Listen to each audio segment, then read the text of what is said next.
नमस्कार दोस्तों, स्वागत है आपका हमारे YouTube चैनल पर। हम आपके लिए लेके आए हैं एक सेशन जिसमें हम करंट अफेयर्स के बारे में चर्चा करेंगे और ये अगस्त में जो करंट अफेयर हैं कुछ इम्पोर्टेंट उनके बारे में बात करेंगे। तो चलिए शुरू करते हैं, समय वेस्ट ना करते हुए। हमारा पहला करंट अफेयर है, Shubman Gill becomes the brand ambassador of Tata Capital. जो सुमन गिल हैं, क्रिकेटर हैं, वो टाटा कैपिटल के ब्रांड एम्बेसडर बन गए हैं। ठीक है, तो ये इम्पोर्टेंट हमारे लिए करंट अफेयर बनता है। और अगर ब्रांड एम्बेसडर की बात करें तो हमारे जो राहुल द्रविड़ जी हैं, राहुल द्रविड़ वो भी क्या हैं, हमारे प्लेयर हैं, है ना। वो भी ब्रांड एम्बेसडर बने हैं। किसके ब्रांड एम्बेसडर बने हैं? तो भारत पेट्रोलियम के। भारत पेट्रोलियम के ब्रांड एम्बेसडर कौन बने हैं? राहुल द्रविड़। ठीक है, इसी प्रकार सचिन तेंदुलकर की बात करें तो सचिन जो हैं वो इलेक्शन कमीशन के ब्रांड एम्बेसडर बने हैं। ठीक है, इलेक्शन कमीशन। अब इलेक्शन कमीशन की बात करें तो भारत का इलेक्शन कमीशन संविधान में आर्टिकल नंबर 280 में आता है। तो बात कर रहे थे हम इलेक्शन कमीशन की। इलेक्शन कमीशन का आर्टिकल नंबर है 324 और अगर हम फाइनेंस कमीशन की बात करें उसका आर्टिकल होता है 280। तो ये बातें आपको ध्यान में रखनी है। अब बढ़ते हैं नेक्स्ट करंट अफेयर की ओर। बोलता है Bernardo Alves wins Guatemala's presidential election. तो बर्नार्डो अरवेलो जो है उन्होंने गौटमाला क्या है, एक कंट्री है, उनके राष्ट्रपति का चुनाव जो है वो जीत लिया है। यानी कि अब गौटमाला के प्रेसिडेंट कौन बन गए हैं? बर्नार्डो अरेवेलो। ठीक है, और भी बहुत सारे देश हैं जिनके अभी रिसेंट में प्रेसिडेंट बने हैं। जैसे कि अगर हम बात करें मोहम्मद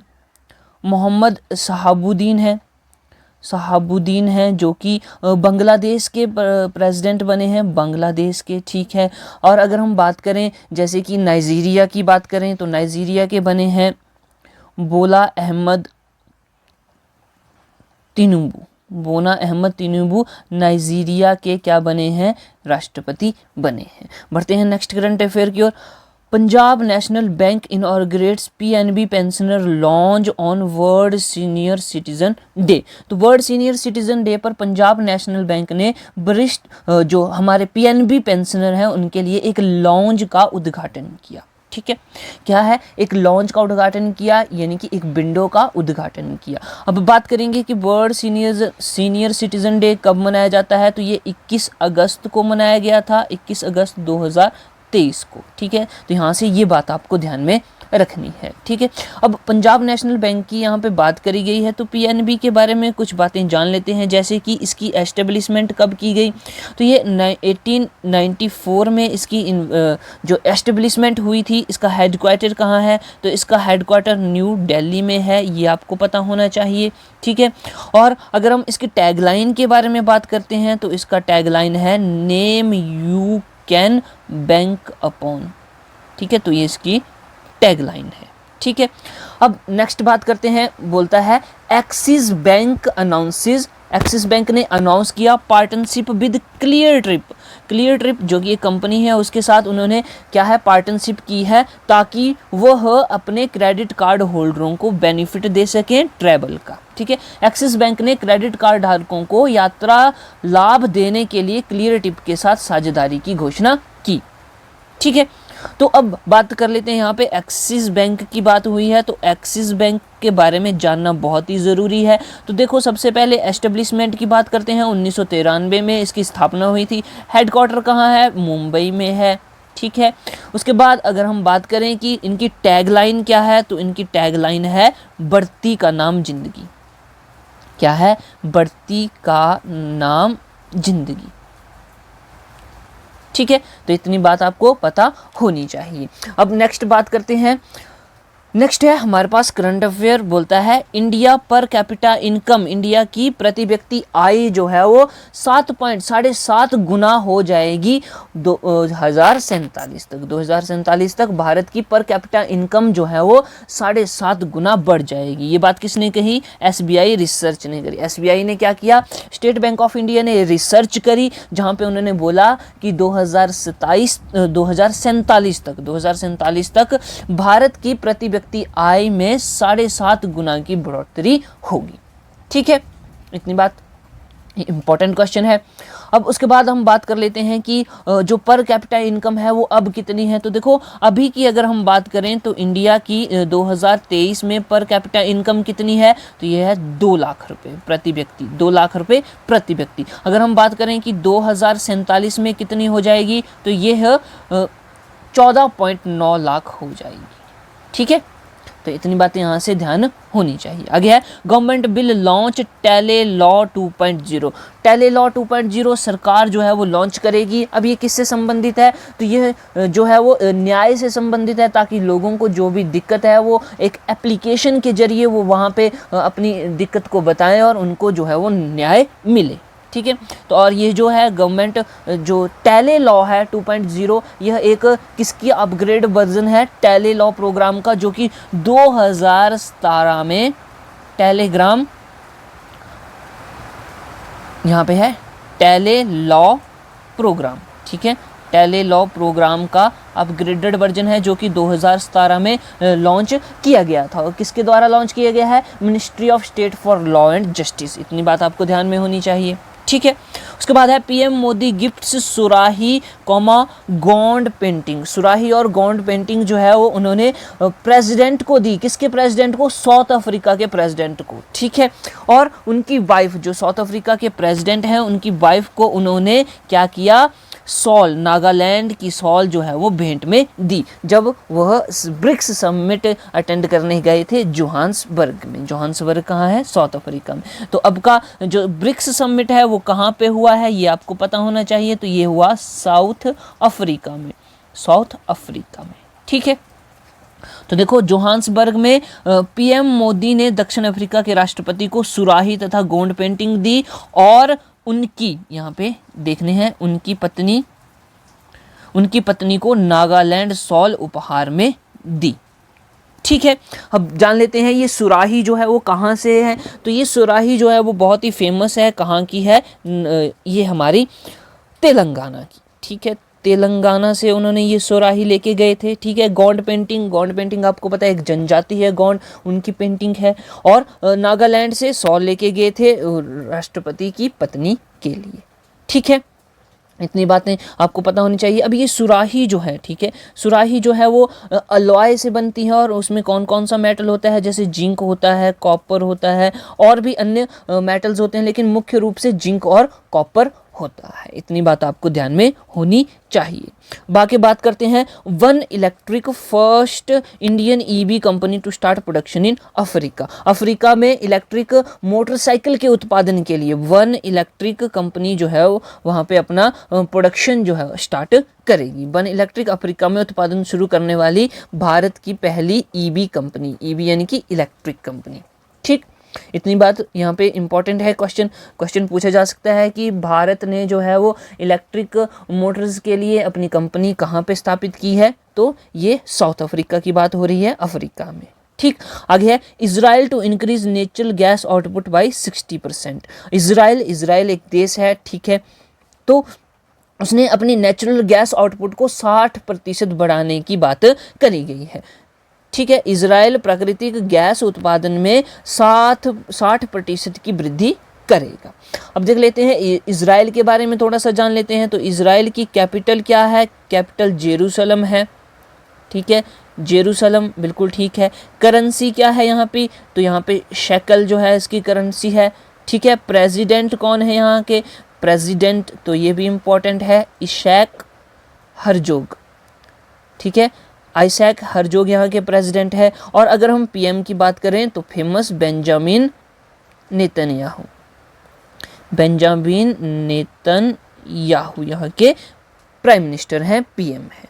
ठीक है, अब नेक्स्ट बात करते हैं ईरान अनवील्स मजहर 10 new domestically built attack drone. तो ईरान ने क्या किया, ईरान ने मजहर 10 का अनावरण किया, जो कि एक घरेलू निर्मित हमलावर ड्रोन है, यानी कि ऐसा ड्रोन जो कि अटैक करने के लिए बनाया गया है। और इसका नाम क्या रखा है इन्होंने, मजहर नाम रखा है। ठीक है, अब आपको मैं बता दूं कि मजहर 10 जो है ये एक ऐसा ड्रोन है जो कि अपने साथ 300 किलो का लोड ले जा सकता है। ठीक है, 300 किलो का लोड ले जा सकता है। अब जान लेते हैं थोड़ा ईरान के बारे में। तो ईरान की कैपिटल आप सभी को पता होगी, क्या है? तेहरान है, ठीक है।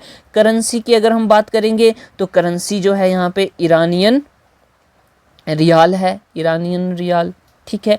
अगर हम प्रेसिडेंट की बात करें तो इनके प्रेसिडेंट कौन है? तो वो हैं सैयद इब्राहिम रईसी, ठीक है। तो ये यहाँ इनके क्या है? प्रेसिडेंट। इतनी बात पता होनी चाहिए हमें ईरान के बारे में। और मजहर 10 क्या है? एक अटैक ड्रोन है जो कि ईरान ने खुद बनाया है, ठीक है। और ये कितना लोड ले जा सकता है? 300 किलोग्राम्स का लोड ले जा सकता है। नेक्स्ट है women equality day. Women equality day मनाया गया है, कब मनाया गया? 26 अगस्त को मनाया गया। तो ये इंपॉर्टेंट बात है, वुमेन इक्वालिटी डे 26 अगस्त को मनाया गया।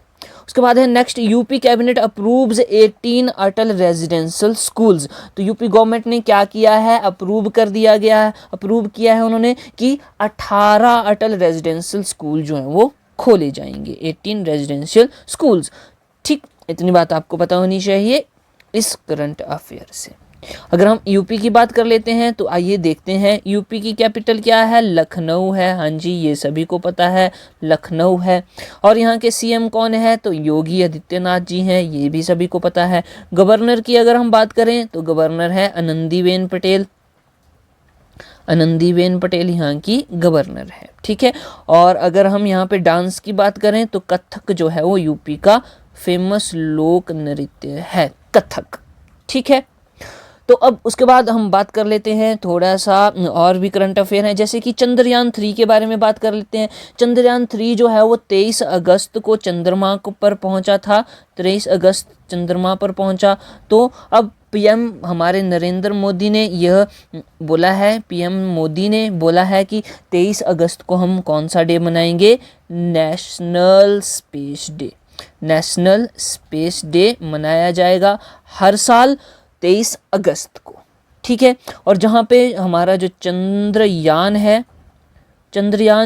3 जहाँ पे उसने लैंड किया है, लैंडिंग पॉइंट, उसका नाम क्या रखा है? उसका नाम रखा है शिव शक्ति पॉइंट। कौन सा है? शिव शक्ति पॉइंट, ठीक है।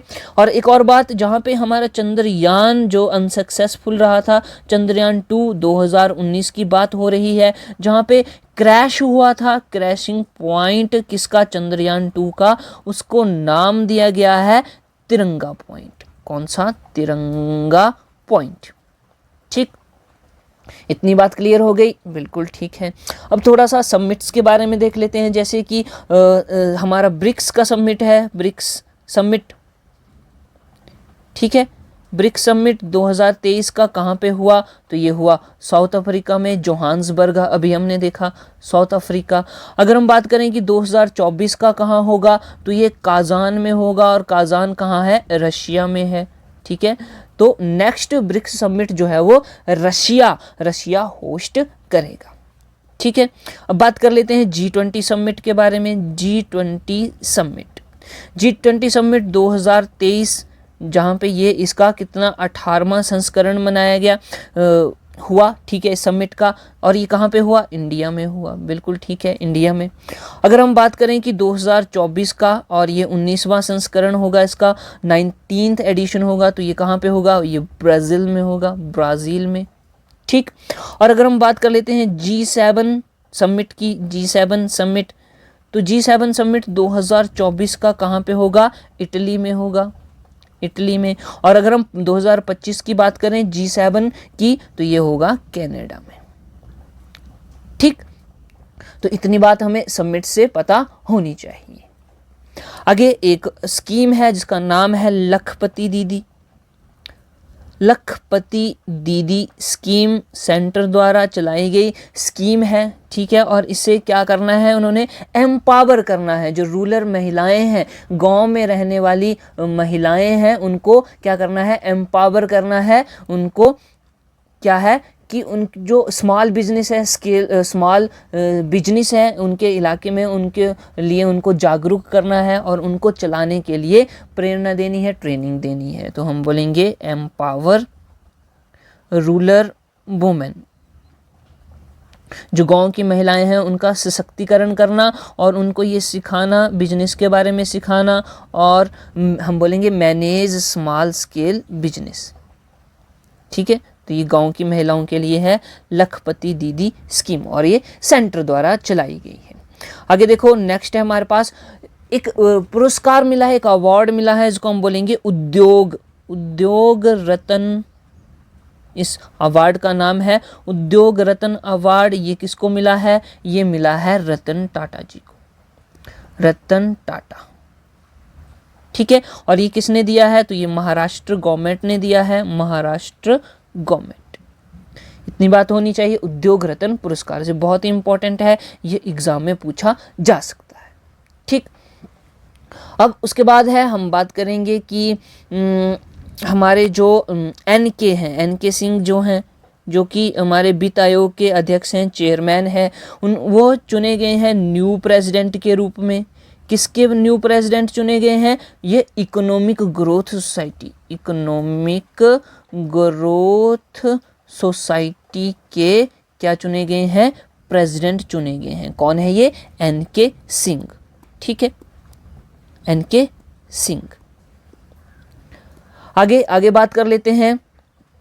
एक योजना चलाई गई है, ठीक है, पीएम ई बस, पीएम ई बस, प्रधानमंत्री ई बस। इसके तहत जो है वो 10,000 इलेक्ट्रिक बसों का निर्माण किया जाएगा।